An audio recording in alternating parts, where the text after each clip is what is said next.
FZF is one of the best and easiest ways to find things on the terminal. It's a fuzzy finder that makes it really easy to filter through any kind of list. Before I show you how to get it installed on your system, let me first show you how it works. I'm currently located in the directory for my blog. To start FZF, you just type FZF and press enter, and this will allow me to filter through all of the different files and directories within the directory I was originally in. For example, I know I have an app.html file in here. If I look for app.html, it'll quickly pop up. Because this is a fuzzy finder, you can omit characters and it will still be able to find things. So if I do app.html, it was still able to find what I was looking for. If you want to look for a specific string exactly as you type it, that you can use a single quote and type app, for example, and only the file names that have this exact match will show up. If I remove the single quote, it goes back to a fuzzy search. I can also look for things that start with a specific string. If I do caret followed by db, for example, it'll only look for the results that start with this string. You can also look for things that end with a specific string. Let's say I want to find all files that end with JSON, then I can do JSON and follow that up with a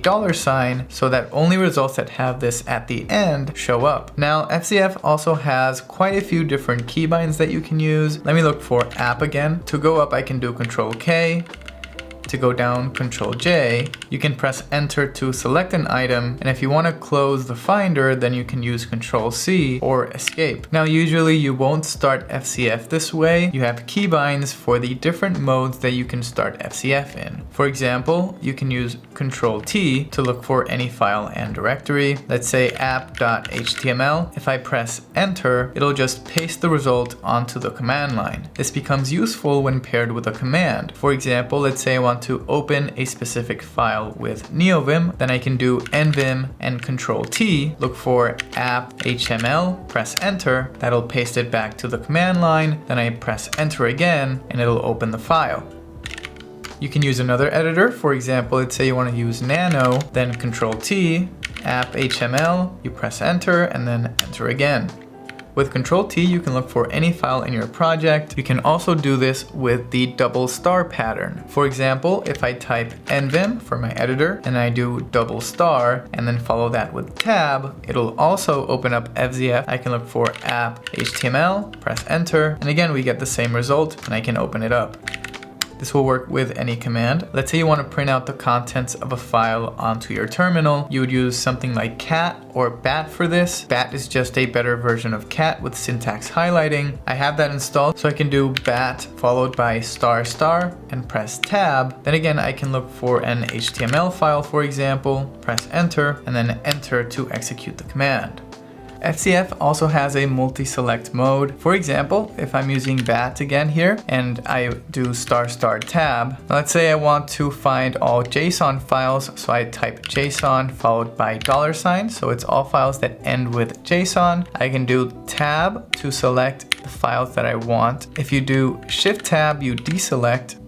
And then if I press enter, it'll add all the results to the top in the command line. Then if I press enter again, we'll get the printed output for the 3 different files that I provided here. Another really nice keybind that is included with FZF is Ctrl R. You can use this to filter through your command history. For example, let's say I want to look for a command that starts with nvim that I executed in the past. Then I can do Ctrl R. It'll automatically start my search with nvim. I can do Ctrl K, go up to this one, press enter, and then you can go ahead and execute it.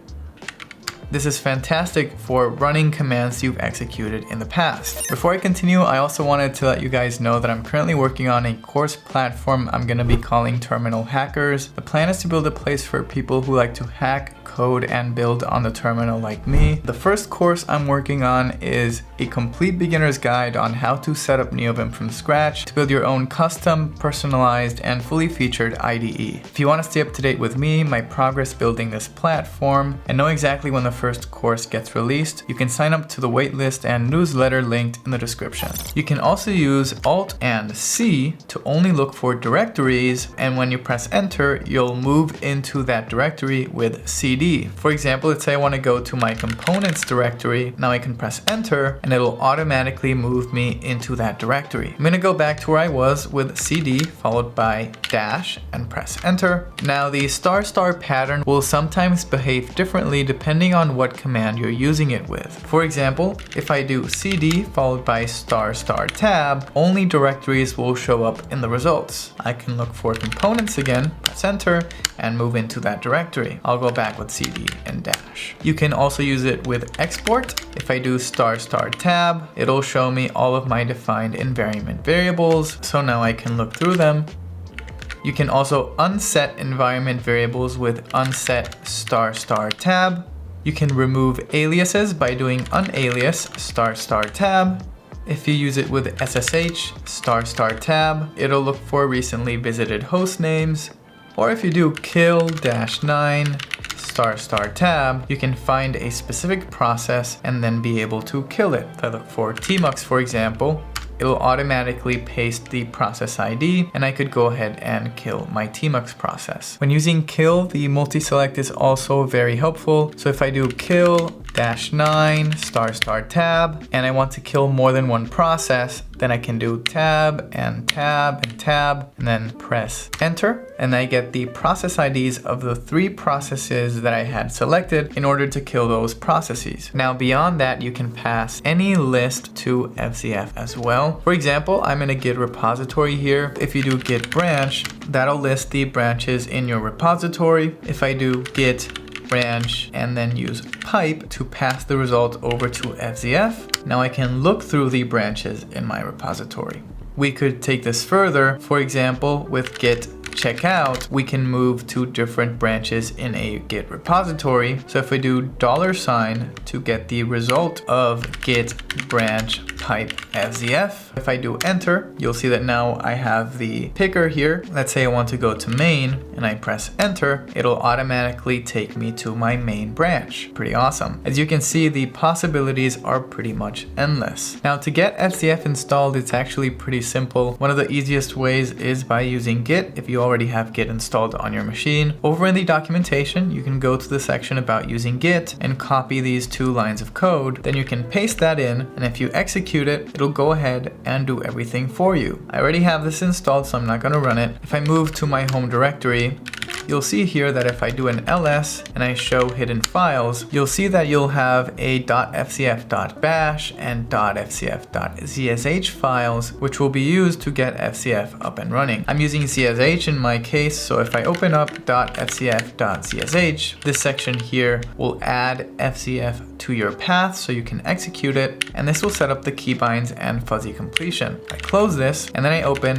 ~/.zshrc, which is my shell configuration file. What you'll find at the bottom is this line right here, which will check for the existence of the file that I just showed you, and then go ahead and source it to run the commands within it. So then if you do source ~/.zshrc to reload your shell configuration, you'll find that if you type FZF and press enter, it'll go ahead and start up.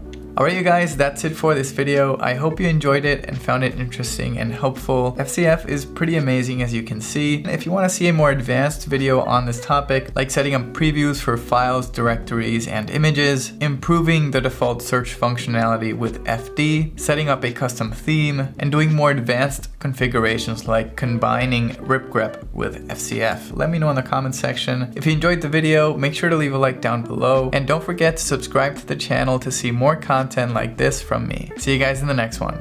Peace.